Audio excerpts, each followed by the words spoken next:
after the con comes out, we're on tour in the US into August, and then we're going to go over to Europe and then come back and do a full-scale North American tour in the fall. There's a DVD that comes out with the record, like a full-length movie that corresponds with the record, and so like we're just kind of finding clever ways to get that out there right now. And like, you know, we really miss the days where people anticipated records coming out and they look forward to listening to a record from start to finish, not just downloading a single, you know. And I think Sarah and I really made this record, and Chris Walla from Def Tech, who produced it. We really, all three of us came together and really saw this as an opportunity to make a record that people would want to listen to from start to finish.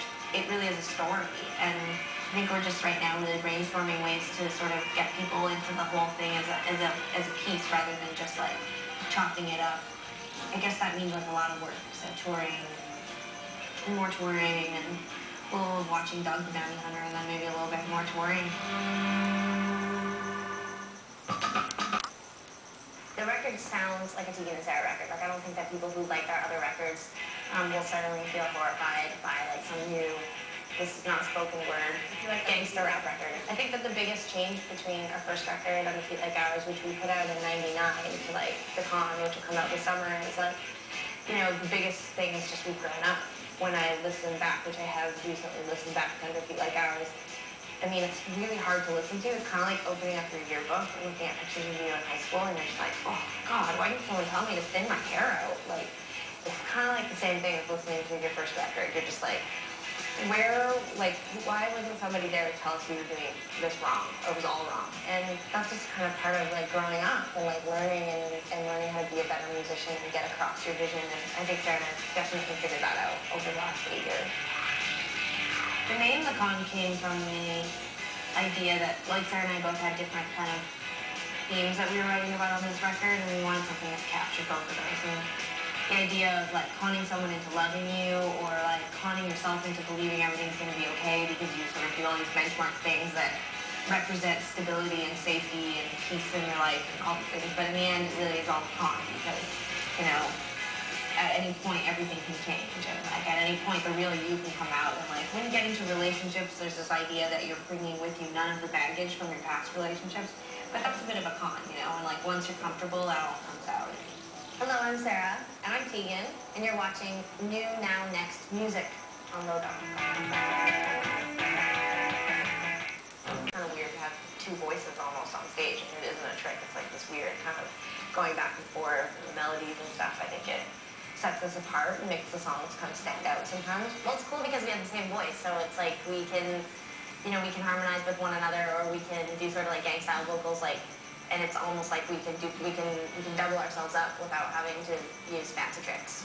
Well, we like to consider ourselves fancy tricks, but we've always really related to each other as just sisters, not really like twins. And I actually hate the word twins. Like, it's so funny. It's like I have like this whole negative connotation with twins, and I think it's just because it's like, when I see two little kids dressed up the same in a mall or something like that, like I want to run up and grab them and chase and run and just be like, get away from them, you know, like, 'cause it's like, I remember being. Life is hard enough creating your own identity. It's so, and then you have your weird parents that are like, we're gonna dress Jimmy and John up in the same clothes. Like, I just want to strangle parents, because I'm just like, let them be who they want to be. And our mom, like, definitely would, like, do what you want to do. We got to pick out our own clothes and cut our own hair. And so, I mean, like, maybe we really could. They're still doing that. We've always had, like, a really intense following. People are really passionate about us.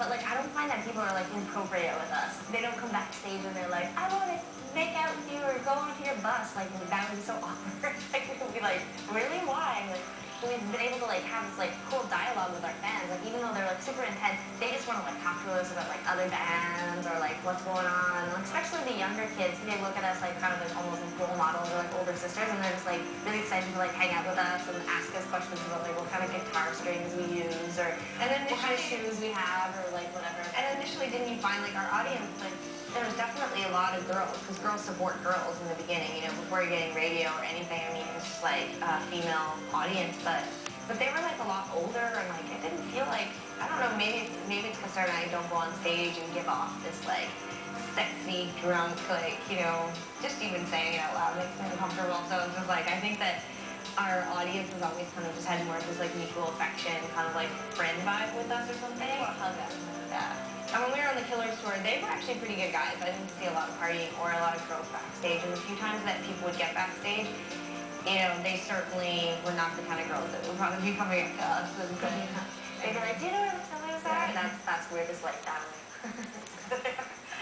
Being twins, like people are just like so fascinated when I think it doesn't even have to be twins, but like when siblings are gay, like more than one sibling is gay, because I think that there's like been this sort of like this idea that being gay is like a choice. Like I knew early on, even though I was kind of like dating guys, I was like, I knew that I liked girls way more. I always had crushes on my girlfriends, like, not all of them, but like now they all are like, what? You have a crush on me? No, like, I mean, like they know who they are, the ones that I have crushes on. Tegan came out later. They practically gave her a parade, and it was way easier when she came out. So she was like, I didn't even really come out. I was just like, this is my girlfriend. And everybody's like, here's a plant. And I really did all her hard work. Yeah, it's not like we've really felt like a lot of resistance or issue with it. And we know how lucky we are because of that. In the industry, it's a whole other thing though, because there's like, it feels like it's like this big thing everyone wants to make a big deal out of. Like it's like, oh, you're twins, and you're from Canada, and you're gay. Like, we should basically just stop touring and, like, start our own Vegas act or something like that. But it's really not that interesting. We're really, like, I don't think we're worthy of any study or, like, you know, extra attention. If you don't like the music, you aren't going to like it more because we're gay. And if you don't like our music, you're not going to get more out of it because we're twins. Like, you know, you either like it or you don't. I haven't actually told Sarah yet, but you're gay.